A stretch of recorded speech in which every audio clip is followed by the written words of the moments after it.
Hi everyone, welcome to another episode of Excela Health Virtual Mall Walkers, and happy Mall Walkers Day. Since it's Mall Walkers Day, we have another featured physician presentation for you. So make sure you stick around and watch the entire video.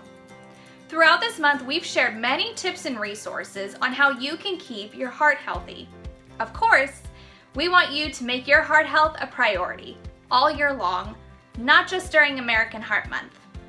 Preparing meals that are low in sodium is one way you can do this, which brings us to today's featured heart healthy recipe. Let's check in with Dawn DeVoli for another segment of What's in Your Pantry. Hello, and welcome back to another episode of What's in Your Pantry. Today we will be focusing on heart health by cooking up a delicious pot of nutrient-dense tailgate chili. But before we get started with the ingredients, I wanted to let you know that this recipe is available in the American Heart Association cookbook. Now, I will be raffling off this cookbook to one lucky winner, and Laura will give you the details later on in the video. So, let's take a look at the ingredients for our tailgate chili.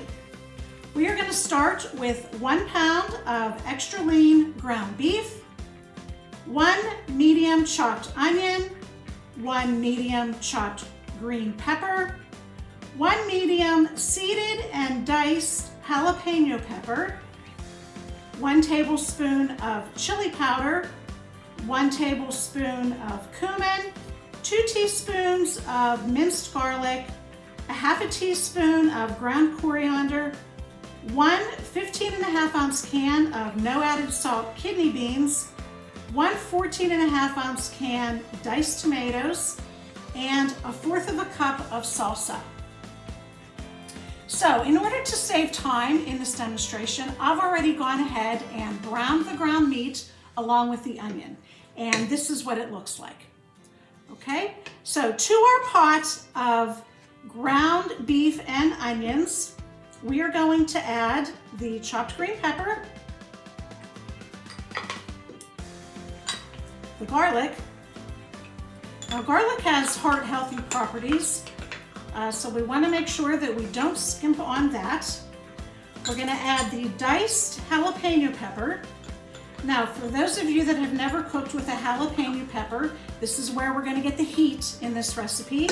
So you want to make sure when you're dicing it that you don't touch the white membrane or the seeds, because that's where the heat is. So we're going to give this a stir, and I have my heat on low so this can cook slowly as we're talking.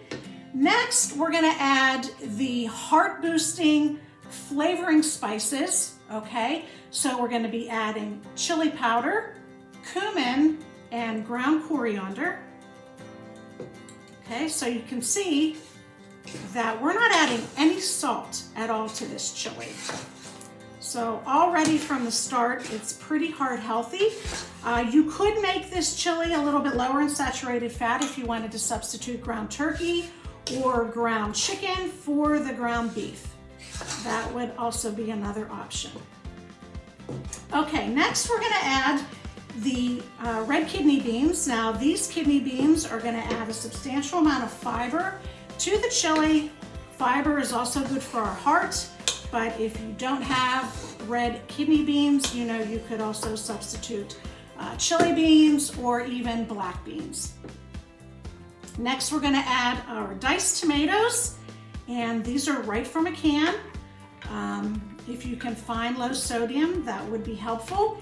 And then we're going to add our prepared salsa. So the tomatoes and the salsa are good sources of lycopene, and lycopene is an antioxidant that has been shown to help prevent heart disease. Okay, so we're going to give this a good stir.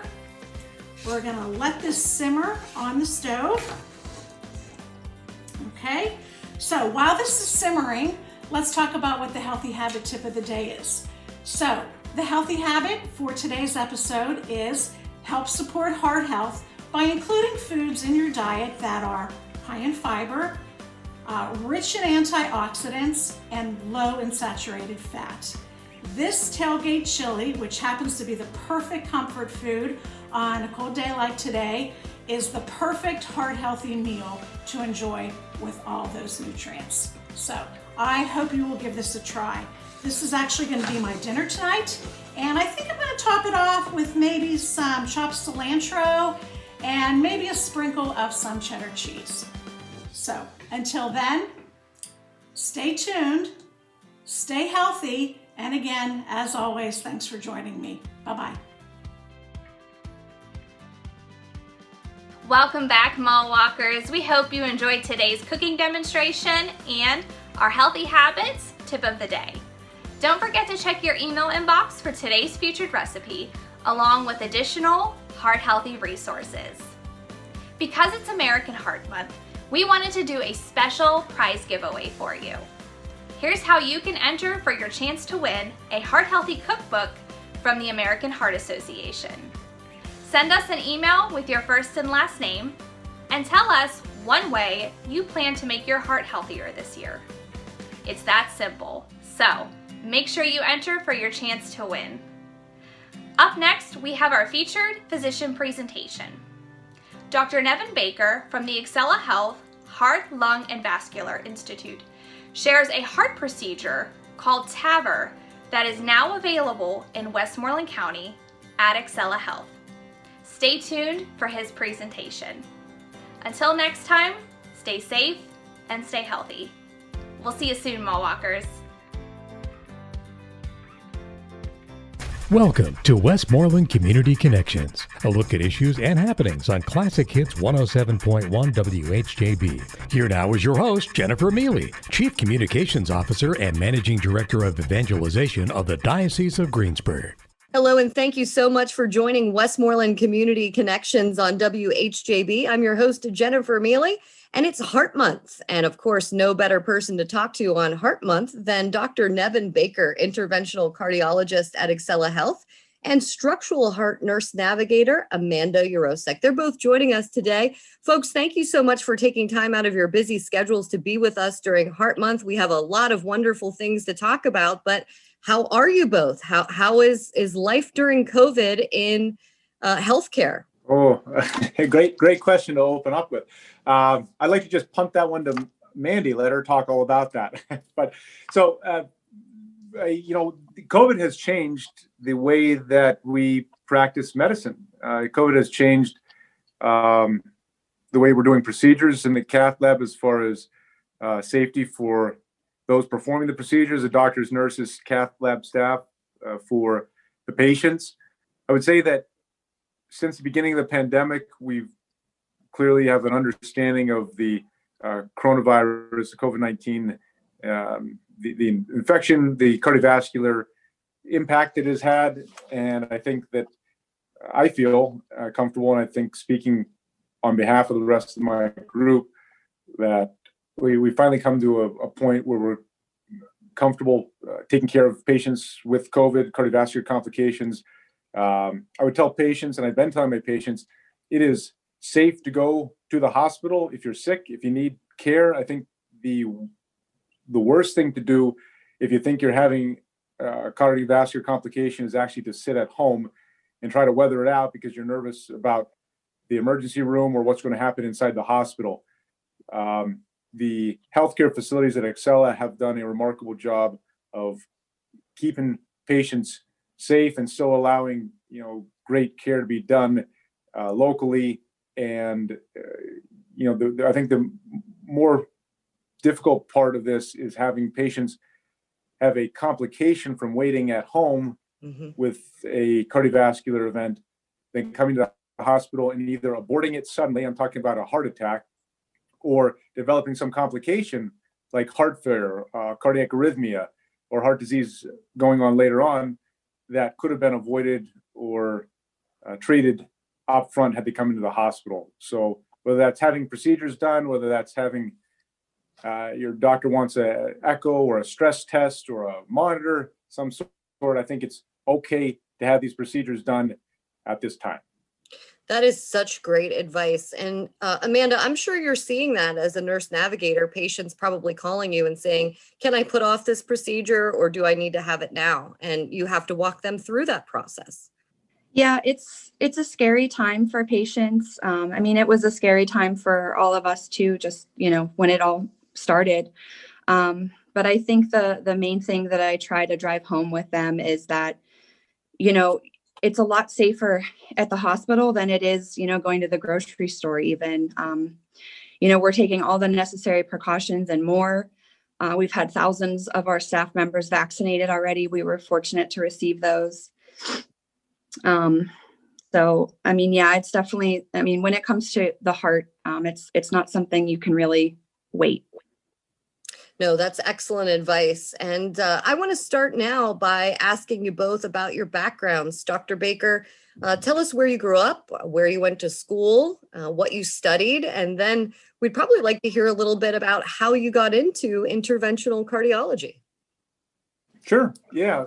Thanks for asking. So, I was actually born in South Carolina. Just to start way back, I was born in South Carolina. We only spent a few months down there because all of my family was up north around the Erie area. And so I grew up in Erie, Pennsylvania.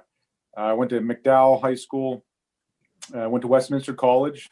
Isn't far from this area. It wasn't far from home of Erie.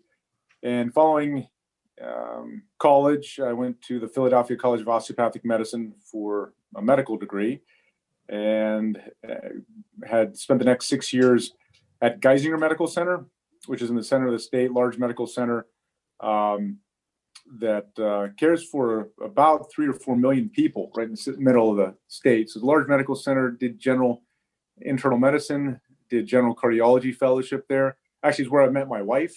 We had our first child, our daughter, there in, I guess it was 2016. I'm sorry, it was 2012. And then following Geisinger, where I did general cardiology, I did a 2-year interventional cardiology fellowship down in Washington, D.C. at the MedStar Washington Hospital Center as part of Georgetown's program. And so it was a 2-year fellowship there. It was part research, part structural, and then interventional cardiology was all wrapped up in that 2-year program. We actually had our found Excela actually after that, and was recruited to come up to Greensburg, Pennsylvania here, back to PA.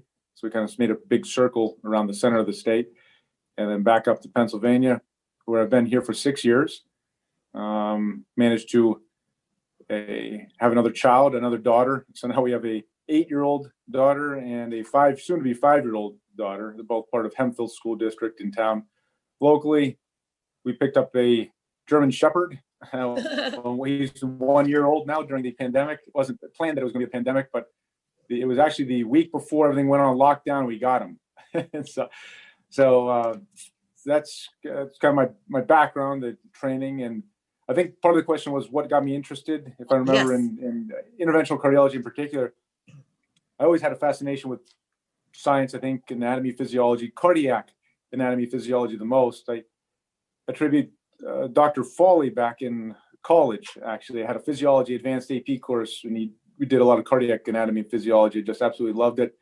And I also like nephrology, kidney function, and pulmonology. And I felt cardiology, although I enjoyed it the best, also kind of circumference all of the pulmonology, which is lung, nephrology, which is kidney, and cardiac are really intertwined and have a lot of interplay between those two, or between those three. And so I think cardiology was where I felt best suited. And interventional cardiology has a procedural aspect to it, where you're in the catheterization lab, you're doing either working on coronary arteries, peripheral vascular disease, or structural heart, which is the aortic valve, which I think we'll get into and talk about in a little bit. But interventional cardiology has everything that I feel comfortable working in. It's part of cardiology as a big picture, but it's a procedural based part of general cardiology. And so that's where I feel right at home here in interventional cardiology. Well, I don't know if the folks at home might remember, but not too long ago, I worked at Excela Health, and I was part of the recruitment team that brought you here to Greensburg, which was fabulous. And Yeah. I can't say enough about your personality, your skills, the way that you treat patients is just tremendous. And Excela and Western Pennsylvania is so blessed to have you. And I also fondly remember an interesting story about your smallest daughter. I believe that she came a little early and a little unexpectedly. And although you were interested in the heart and the kidney, I believe that you got some experience as an OB. Is that right? Yes, unexpectedly. And the last time I had any OB experience was my first rotation as a medical student. I thought I'd left it well in the past, but my second daughter will be 5 this Super Bowl Sunday. And it's ironic you bring it up, but this Super Bowl Sunday, Vivian will be 5, and she came roaring into the world 5 years ago during Super Bowl Sunday, about a little after halftime, in our bathroom upstairs in our house. And so we had to quickly get my wife here, and it was actually the nursing staff and our OB at Excela that delivered her. It was Mallory, my wife, got into the hospital, and it was 15 minutes. We hit the ER door, they had her upstairs, and Vivian was there. And that was, I was the only doctor in the room, but I didn't do anything. Well, They had it down. I tell you, this was not the first time I think somebody had showed up, ready to go. They knew exactly what to do. To say I was impressed by the OB department here is an understatement. They were incredible. And Vivi was born healthy, no problem. And Mallory, my wife, is high risk. I think I may have told you that. She has congenital heart condition. She had open heart surgery 3 years ago. And so that was the whole reason we were supposed to go down to Pittsburgh and be in a high risk facility. But no problem from Excela's standpoint on taking care of my family and my daughter, who's healthy and still a wild child. It's a heartwarming story and perfect for Heart Month to come from a cardiologist. And, we share another commonality there. Vivian is my youngest daughter's name as well. So I never forget her name, and I never forget your daughter's birthday, because I thought it was such a great story. So Mandy, I don't know if you're going to be able to top that one. I don't know if you've ever helped to deliver your own child, but I am very interested in your background, where you grew up, where you went to school, and why you decided to get into this line of work. Yeah, I actually was born and raised here in Greensburg. I was born at, it wasn't Excela at the time, but I was born here at Westmoreland Hospital. Graduated from Greensburg, Salem. I always had an interest in the heart. In high school, wanted to be a heart surgeon, but my mom is a nurse, and I think I got that from her. So I actually graduated from nursing school locally at Westmoreland County Community College. Got my bachelor degree in nursing online, and I'm currently working on my master's online right now, master's in nursing. My background in nursing, I've, in specific to these heart patients, I've worked in CTICU and recovered open heart patients. I've worked in an office with cardiothoracic surgeons. And most recently, before this position that I'm in now, I worked in the cardiac catheterization lab here at Westmoreland. So you have a tremendous amount of experience to walk people through the procedures that they're about to have. And that nurse navigator position is so important, because people do have so many questions that can't all be answered during an appointment. And I'm sure you find yourself, that background and that experience, having the ability to walk them through what's about to happen. Is that right? Yeah, I think, there's a lot of different roles, but emotional support is a big one, and it's very important to me. Education and just coordinating everything for them, trying to make it a little easier, trying to get, the visits here, less, so they're not coming for appointments and testing and things like that. So, but being able to see them full circle, before their procedures, during and after, it's truly rewarding. Part of the promotion of Heart Month is really to create awareness about heart health and making sure that people know that there are resources available whether you were born with a heart issue, whether you develop one through adulthood, whether you are still being treated for one. And I think one of the benefits with Excela and the heart program there is the number of locations that people have access to healthcare, which is really important. So Mandy, I'm going to ask you to walk me through that now. There are heart centers and both interventional cardiologists and cardiologists available, I believe, in Norwin, which is North Huntingdon, Excela Square at Norwin, Excela Square at Latrobe, Excela Square at Frick, of course, at the heart of Westmoreland Hospital in Greensburg. And so that access is really important, I would imagine. Yeah, we're very fortunate. We kind of are able to see the patients, where they are rather than them having to, go into the city. We're trying to centralize, like I had said, their visits. And, for this procedure specifically, TAVR, they need to be seen by a cardiologist, by a surgeon. So being able to do that in one visit for them is really important to us. This is Westmoreland Community Connections on Classic Hits 107.1 WHJB. If you have a suggestion for a topic, or if your nonprofit organization would like to be featured on this program, call us during regular business hours at 724-216-1200. Westmoreland Community Connections is a presentation of Citizens Fiber. If you're just joining us, you are listening to Westmoreland Community Connections on WHJB. I'm your host, Jennifer Mealy, and I am very happy to have two important guests with me today. Dr. Nevin Baker is an interventional cardiologist at Excela Health, and also Amanda Urasek is a structural heart nurse navigator at Excela Health, and they're here today to talk to us because it is Heart Month, and of course, Valentine's Day. What a more appropriate day to create awareness about heart health.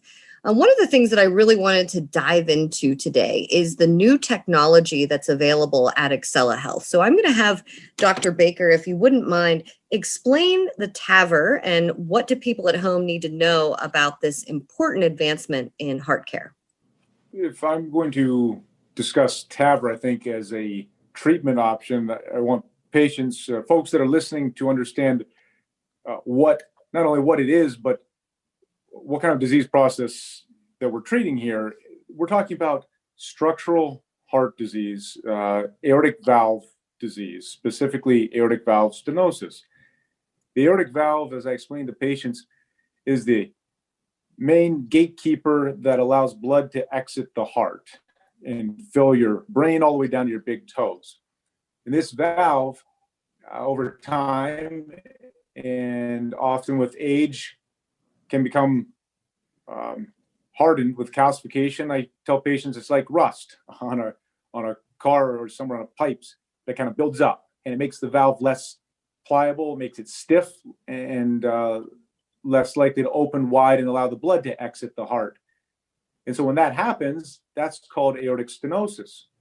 And then aortic stenosis is a process and a gradation that we look at to determine if it's mild, moderate, severe, or even critical with how tight that valve is.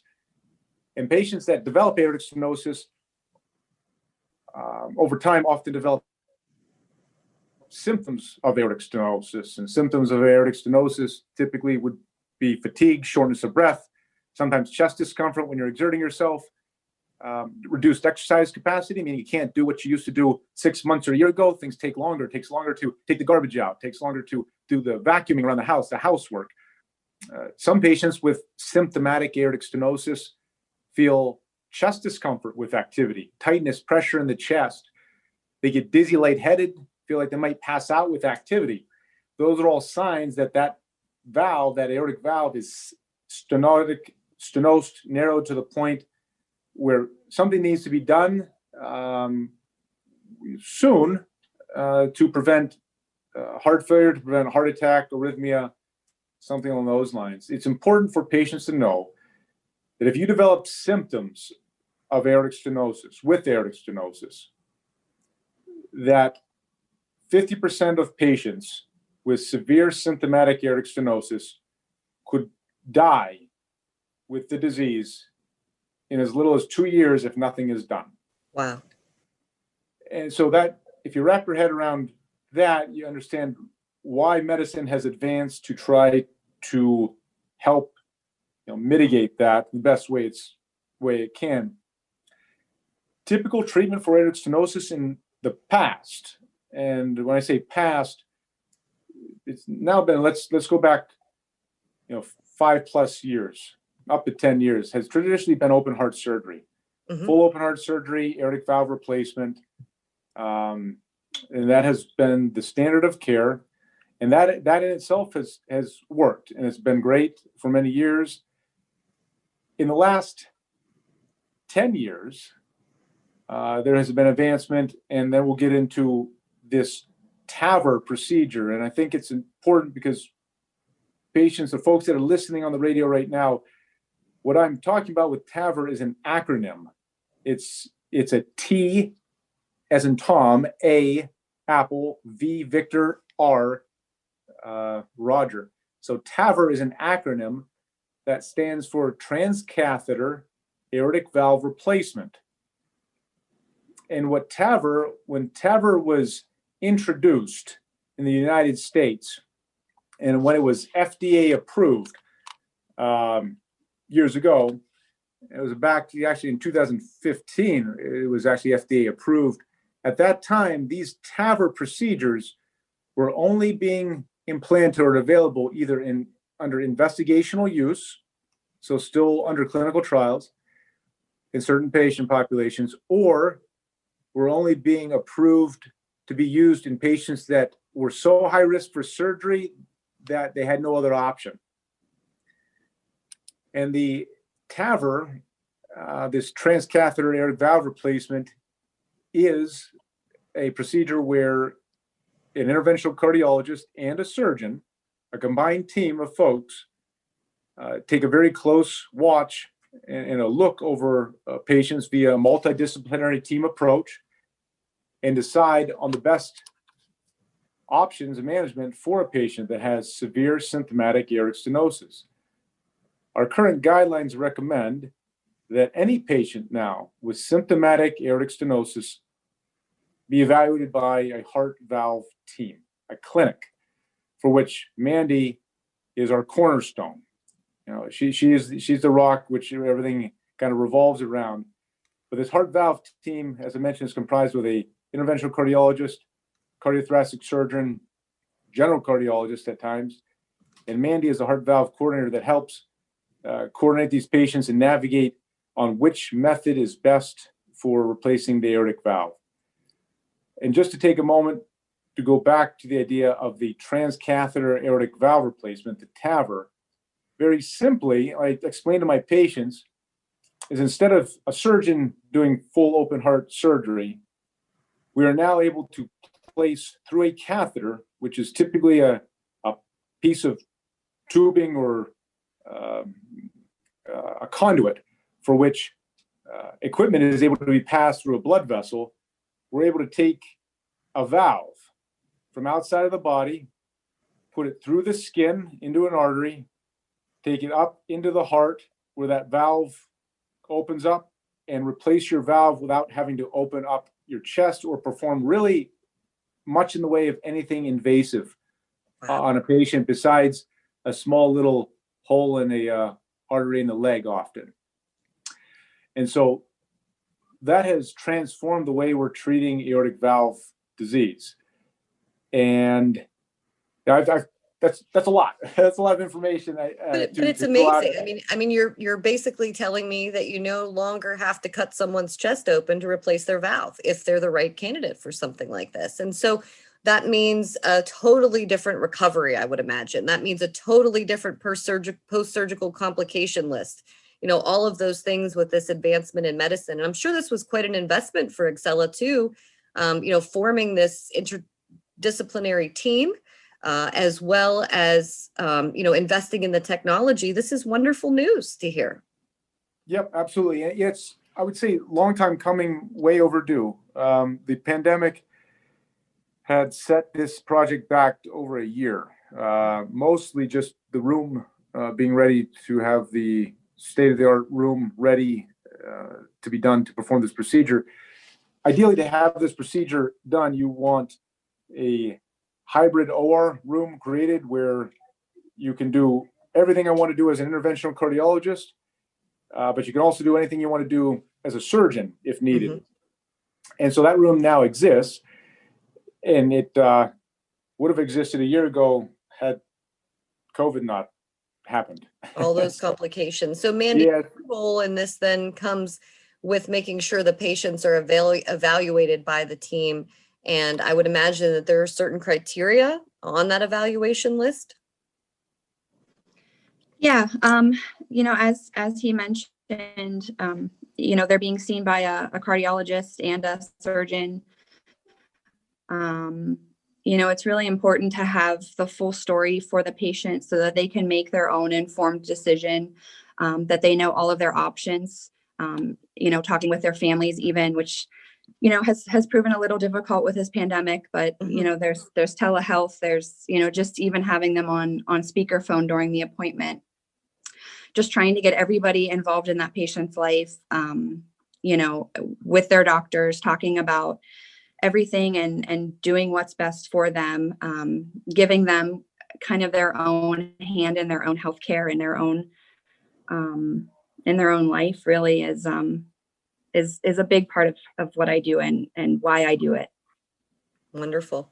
So, Dr. Baker, when you talk about this kind of technology, do you think it's going to become one of the cornerstones or part of the completion about the heart and cardiovascular care at Excela?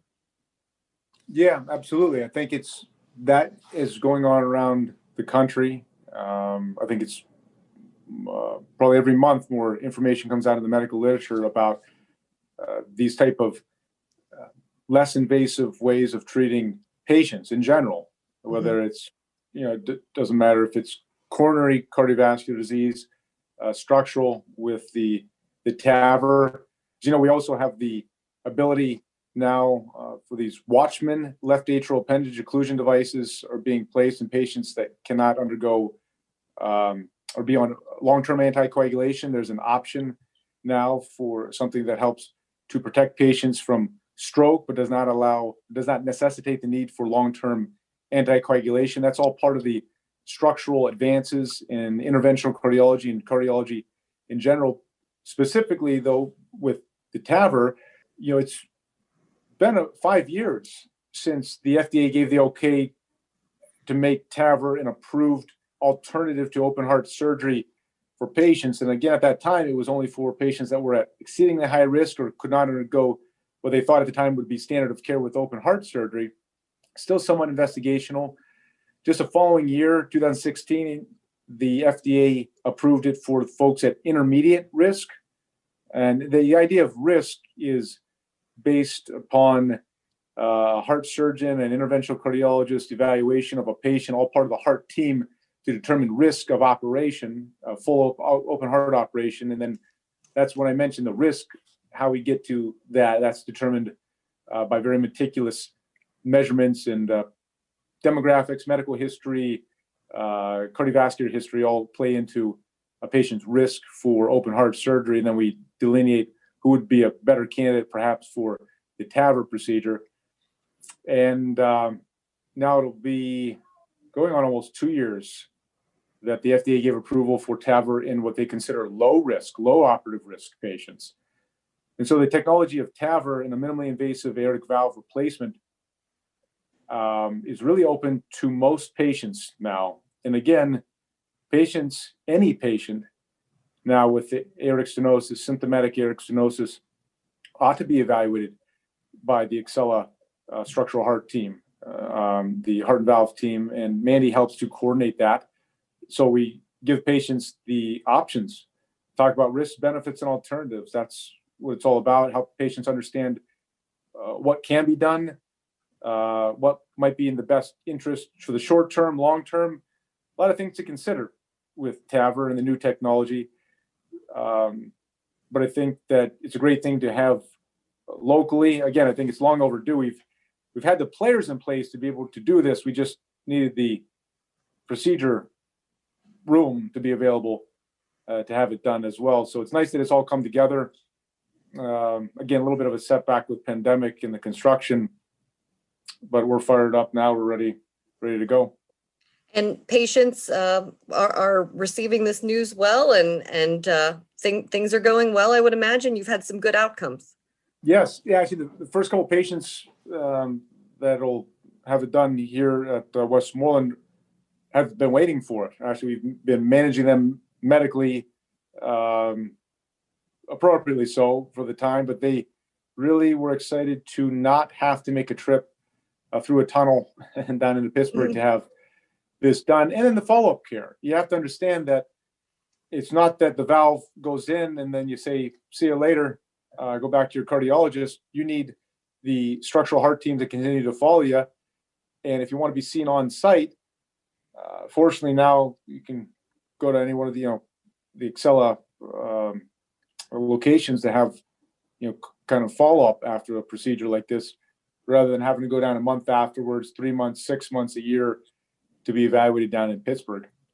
Mandy, if someone does want to make an appointment for an Excela Health cardiologist, how do they do that? Right now, I've been coordinating all of the visits for TAVR, so they can call me directly. My number is 724-691-5543. And that's a direct number, so it's not, you don't get a machine to press different numbers and, you go off in telephone limbo. It's a direct number, and they can, if I don't answer, they can leave a message and I will get back to them. Wonderful. And all of this information is also being updated on Excela Health's website, excelahealth.org. And I want to thank so much our team who came on today to talk about Heart Month, because it is February and it is Valentine's Day. No better pair to talk to than Dr. Nevin Baker, an interventional cardiologist at Excela Health, and structural heart nurse navigator Amanda Urasek. You've both been wonderful. Thank you so much for your time. And I look forward to talking to you in about 6 months, and we'll see how those outcomes are going. Thank you. Thanks, Jennifer. This has been Westmoreland Community Connections.